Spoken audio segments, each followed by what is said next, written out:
Рабочая неделя, кажется, только началась, а мы уже стоим на экваторе этой семидневки. С одной стороны, это и неплохо, быстрее наступит беззаботный уикенд. Но главное, чтобы быстротечность времени обязательно компенсировалась удовольствием от каждого прожитого дня. И с этим вам как раз поможет студия 11. Меня зовут Андрей Кабишев, и вот чем наша команда будет поднимать ваше настроение в ближайшие минуты. Только осень пришла, а на дворе уже снег лежит. О природных аномалиях настоящего и прошлого. Разговоры о важном, патриотические нововведения в школьном учебном процессе. А не спеть ли нам песню? Пусть несколько минут душевного вокала украсят этот день. Одним из самых удивительных городов Коми по праву считается Воркута. Знаменитая своим суровым климатом, угольной промышленностью и оленеводческими фермами, она нередко становится героем незаурядных историй. В этом году, например, Воркута стала первой в республике, где уже успел выпасть снег. Белые хлопья накрыли еще осенний город 7 на 8 сентября.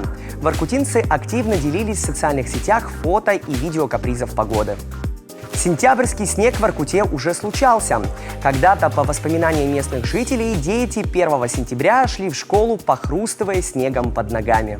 В атмосфере климатических неожиданностей мы решили вспомнить о более масштабных погодных катаклизмах во всем мире. Пожалуй, самое известное из всех необычных явлений – снег в Сахаре. Прошел он в 1978 году, а ведь в ней даже дожди являются огромной редкостью. В один день внезапно для немногочисленных животных и людей с неба начали сыпаться холодные снежинки. Еще один интересный факт уже про город Томск. Однажды там в середине января нагрянула гроза. Столбики термометров показывали минус 25 градусов. В зарубежной литературе это редкое погодное явление носит название Thunder Snow – снежный гром. А вот в русском языке названий этому явлению нет. От поражающих явлений предлагаем перенестись к реалиям настоящего. С этого учебного года в школах начали проводиться особые уроки – разговоры о важном. Это новый формат внеурочной деятельности, в процессе которого педагог и ученики беседуют об актуальных событиях жизни. Подробнее об этом нам сегодня расскажет Ирина Пешкова, педагог Республиканского лицея при Сыктывкарском государственном университете имени Петерима Сорокина. Ирина, здравствуйте. Здравствуйте. Чему же конкретно посвящены те самые уроки? Да, на уроках о важном мы планируем говорить на темы, важные для нас всех, для нашей страны. Это и исторически значимые для нашей страны даты, и социально важные события, такие как День пожилого человека, День матери, День отца. О достижениях нашей страны в областях науки и техники, культуры и спорта, искусства, о известных личностях в нашей стране. Безусловно, о роли России сегодняшней в мире. Также мы будем с ребятами беседовать о ценности знаний, об уважении к старшим, о любви к семье и к своей стране. И вот на данный момент мы уже провели 2 занятия. В прошлый понедельник мы говорили об успешности и возможностях для наших детей в данный момент. Да? Кто такой успешный человек, кто такой успешный школьник, какие возможности есть у ребят достичь успеха. А на 2-м занятии мы говорили о нашей стране. Россия – наша страна, и что для них значит понятие Родина. Очень интересная тема, мне уже хочется к вам прийти в гости и послушать. Скажите, вот классные часы, они как-то ушли в сторону или взаимодополнять будут друг друга? Совсем нет. Классные часы у нас, в принципе, никуда не делись. Да? То есть у нас, потому что в наших школах, в лицее у нас много текущих лицейских дел, да, требующих встречи с ребятами. Это и какие-то учебно-организационные моменты, это и подготовка к множеству наших мероприятий. Да бывает просто хочется с детьми встретиться в неформальной обстановке, да, обсудить фильмы, музыку, запланировать какие-то встречи, походы в театры. Дел у нас много, и они все интересные. Да-да-да. Разговоры о важном будут проходить во всех классах или только в определенных? Да, разговоры о важном будут проходить во всех классах. Они запланированы для всех классов с 1 по 11. Единственное, что они подготовлены по возрастным категориям. Да, это 5 категорий: 1-2 класс, 3-4, 5-7, 8-9, 10-11. И, собственно, материал подобран также. Рекомендовано проводить их в понедельник, первым уроком, и всего запланировано в году 34 таких занятия. Обычно вот на такие серьезные темы учителя общаются с ребятами на классных часах, да, вот дополнительные встречи на вот разговорах о важном. Будут какие-то встречи с интересными людьми? Дело в том, что сейчас, да, разговоры о важном – это внеурочный курс занятий, который на федеральном уровне анонсирован, поэтому все занятия, все разработки нам уже предлагаются. Да? Это, опять же, подспорье для учителей, потому что не надо тратить время, на поиск информации, выбор какой-то, именно ту информацию, которую надо подать. Для родителей, опять же, это плюс, потому что все становится прозрачно, анонсированы все темы, и каждую неделю выкладывается материал для новой беседы, и заинтересованный родитель может посмотреть, что ожидает его ребенка на этом разговоре. То есть очень прозрачно и очень удобно. И, безусловно, несмотря на то, что рекомендации методические есть, предложен нам сценарий, нам предложены интерактивные материалы, нам предложены презентации, все что угодно, да, творческий момент сохраняется. Учитель, который ведет это занятие, он может по своему усмотрению выбрать тот материал, который он считает нужным, потому что классы, как и люди, индивидуальные, да, тут надо в индивидуальном порядке подходить к выбору материала. И я думаю, что пригласить на такой разговор какую-то важную особу, значимую и знающего человека, я думаю, только будет приветствоваться. Круто. Ирина, огромное спасибо, что пришли к нам в студию. Я желаю удачи вашим ученикам и вам лично. Спасибо. 15 сентября в Сыктывкаре впервые исполнит «Плач по Журавскому». Исследователю русского севера, который открыл для науки Печорский край и Устцильму. Текст «Плача» был записан 80 лет назад фольклорной экспедицией студентов Карело-Финского государственного университета в деревне Карпушовка Устцильмского района. Тогда рассказ воспоминания озвучила Авдотья Носова, которая знала ученого лично. И вот сейчас «Плач» восстановлен сотрудниками историка мемориального музея имени Андрея Журавского. Его пробили до пули быстрые, быстры пули эти свинцовые. Из казенного ружья он повыстрелил, удалого до добромолодца Андрея Даон Владимировича. Это слова из «Плача», записанного от Авдотьи Носовой, которая в 1902 году ездила, цитирую, ловить журавским рыбу и белье для него стирала. Его убили вот на этой лестнице, залитой солнцем, 15 августа 1914 года в Устцильме. Ему был 31 год. За 10 лет своей научной деятельности Андрей Журавский провел 20 экспедиций, опубликовал сотни работ. Он спешил доказать, Печорский край вовсе не пустолежащая, не вечно мерзлая территория, как твердили ученые, а перспективный горно-промышленный регион России с разнообразием полезных ископаемых и огромные земельные ресурсы для развития сельского хозяйства.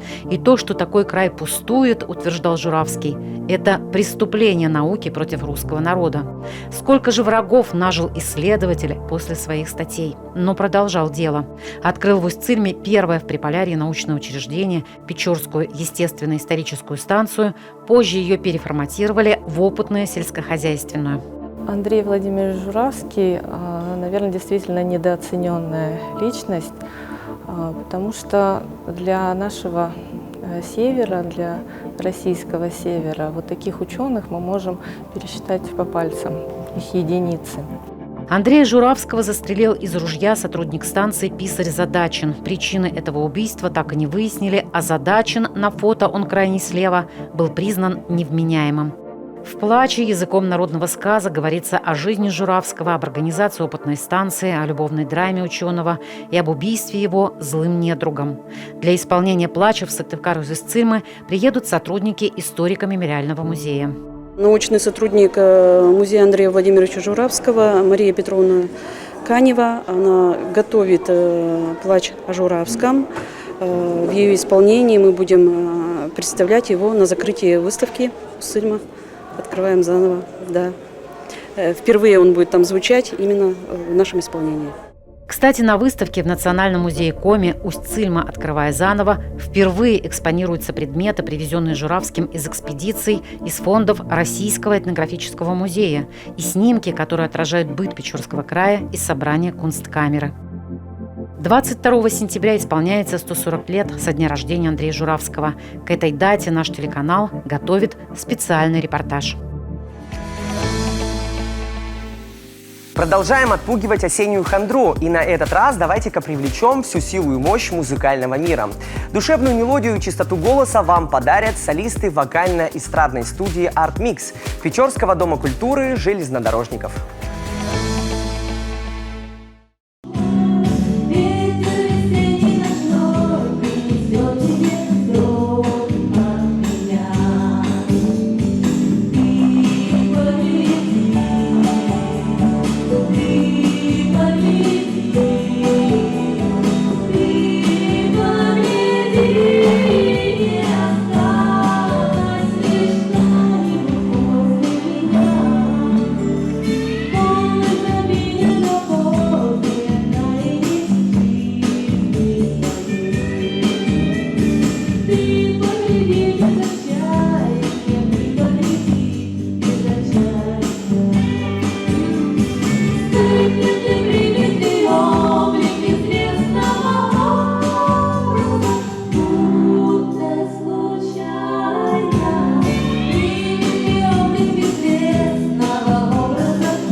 Теперь тело так и просится танцевать. Прямо сейчас студия 11 прервется на небольшой перерыв. А вы смело поднимайтесь со своих мест и разомните тело парой-тройкой зажигательных движений.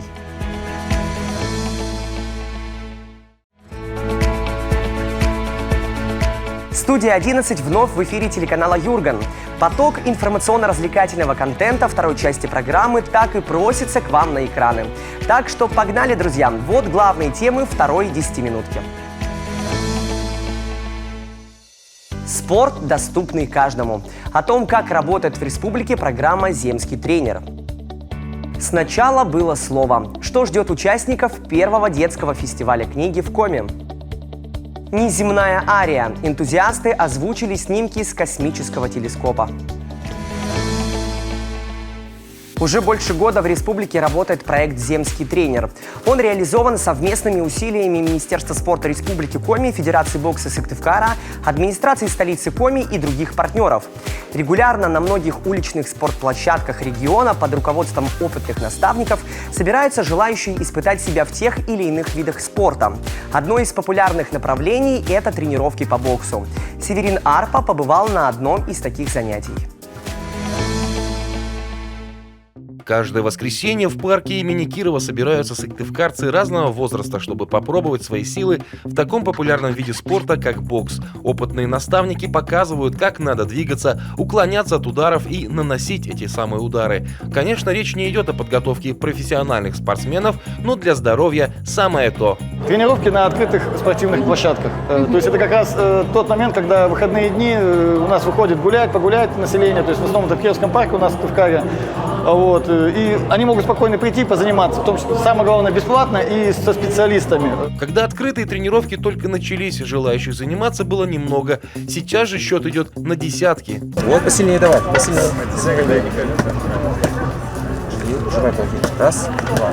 Реализация проекта стала возможна благодаря гранту главы Республики Коми. Это позволило закупить инвентарь и оплатить работу тренеров. Одним сыктывкаром боксеры не ограничились и стали подтягивать желающих в других муниципалитетах при поддержке своих же коллег. В 2022 году уже вышли на территорию республики, подключились другие города. В основном это, конечно, наши спортсмены, боксеры. Вот, они проводят тренировки на улице. Печора, Усинск, Сыктывдин, Карткирос. Боксом занимаются около 2000 человек у нас в Республике Коми. Развивается он в 8 городских округах и 4 районах. Соревнования проходят ежегодно, как вы видите. Бокс любят. Это подтверждается тем, что на соревнованиях всегда много спортсменов и тех, кто их поддерживает. А такие события, как вечер профессионального бокса, который прогремел в августе этого года в столице Коми, убедительно доказывает, что бокс – один из ключевых видов спорта в нашем регионе. Наша любимая республика в прошлом году отметила серьезную дату – 100 лет. Правда, вековой юбилей в силу известных эпидемиологических обстоятельств мы с размахом отметили лишь в этом году. Да что там отметили, продолжаем дружно отмечать и по сей день. Так, в честь столетия Коми в Сыктывкаре пройдет первый фестиваль детской книги «Зарникыв» или же «Золотое слово». В нашей студии Марина Круглова, которая и расскажет в деталях об этом проекте. Марина Юрьевна, здравствуйте. Здравствуйте. Чему посвящен этот фестиваль? О чем он? То, чему посвящен фестиваль, звучит в его названии – детской книги. Все, что связано с детской книгой. Встречи с писателями, с художниками-иллюстраторами, обсуждение художественных текстов, снятие анимационных мультфильмов, процесс, обучение этому процессу. Все абсолютно активности входят в этот фестиваль. Как возникла идея вот этого проекта? Год назад Маршаковка победила в грантах главы Республики Коми в области библиотечного отдела с проектом «Не быктуй». Это был литературный марафон. Его идея была в том, что на многих площадках и в Сыктывкаре, и в муниципальных районах проходили встречи с писателями. Это и писатели Республики Коми, и российские писатели. И настолько понравилась атмосфера этого литературного марафона всем участникам фестиваля, в том числе и российским писателям, что в ноябре прошлого года прозвенел звонок, а писатели, открою секрет, узнали нашу мечту, а наша мечта была провести большой фестиваль детской книги в Республике Коми. И прозвенел звонок из Российского фонда культуры, что они готовы поддержать нашу мечту и провести фестиваль в республике. Мечты сбываются. Да, в Республике Коми. Да. Кто сможет принять участие? Вот кто станет участником фестиваля? Участниками фестиваля станут более 2000 человек. Дети, Здесь будут и дети, и подростки, и молодежь, и даже взрослые, потому что едут именитые актеры российские. Народная артистка РСФСР Лариса Лужина едет на встречу со своим зрителем впервые. Вообще в этой команде, которая к нам приедет, эта команда более 13 человек, то практически все впервые приедут в Республику Коми. Круто. А вот нам известно, что на фестивале ожидается множество гостей, о них вы уже сказали. Нас смотрят сейчас телезрители, и наверняка есть желание принять участие. Как это сделать? Нужно выйти в первую очередь на сайт Министерства культуры, на сайт республиканских учреждений культуры, где есть афиша фестиваля. И в конце концов выходите на сайт Маршаковки, страничку нашу ВКонтакте, там программа фестиваля представлена. К нам приедет, повторюсь, Лариса Лужина, Александр Давыдов, российский актер. К нам едут художники, иллюстраторы детской книги Ольга Ионайтис и Ирина Маковеева. Их открытие их выставок будет в Югоре и в Национальной галерее. Причем не только открытие выставок, но и мастер-классы для детей и молодежи. Едут 4 российских писателя. Игорь Шевчук, который называет себя как папа Смешариков. Он проведет несколько встреч в Национальной библиотеке. Российские писатели Ольга Колпакова, Олег Трушин, Наталья Волкова. Они проведут встречи с детьми на базе Маршаковки. Но самое интересное, что вот весь этот комплекс мероприятий, больших, ярких, праздничных, пройдет не только в Сыктывкаре, но еще в Сыктывдинском районе. Это очень важно. Практически все мероприятия будут повторены в Сыктывдинском районе, в селе Выльгард. Марина Юрьевна, а что еще будет ждать участников фестиваля? Вот, может, какая-то фишка, какой-то подарок? Да, весь фестиваль подарок, потому что все мероприятия абсолютно бесплатные. И 16 сентября, в пятницу, фестиваль стартует торжественным открытием, после которого будет большой подарок. Показ кукольного спектакля «Али-Баба и 40 разбойников», легендарного кукольного театра имени Сергея Образцова. Марина Юрьевна, большое спасибо, что пришли к нам в гости. Удачи вашему фестивалю. Спасибо большое. Ну а прямо сейчас немного неземной магии. Благодаря науке и телескопическим мощностям мы знаем, что такое космос и как он выглядит. Бескрайнее черное пространство с планетами и бесчисленным количеством звезд. А если пофантазировать и представить, что космические тела могут еще и звучать, что бы они издавали? Недавно, благодаря такому явлению, как сонификация, одним энтузиастам удалось озвучить несколько снимков телескопа Уэбба. Колебания звезд они превратили в мелодию. Давайте же и мы послушаем эту неземную арию.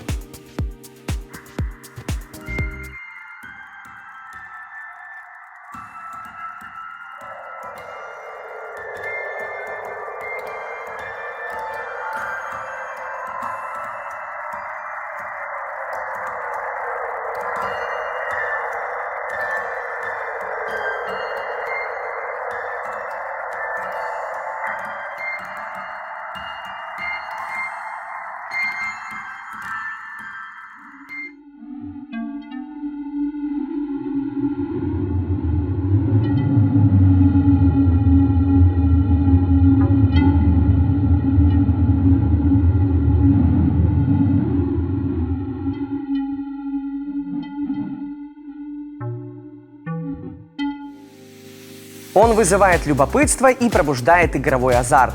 Большой стеклянный автомат, забитый игрушками. Вытащить из него плюшевый презент удается далеко не всегда. Однако это не повод проходить мимо. Возможно, внутри затесался совсем не игрушечный гость.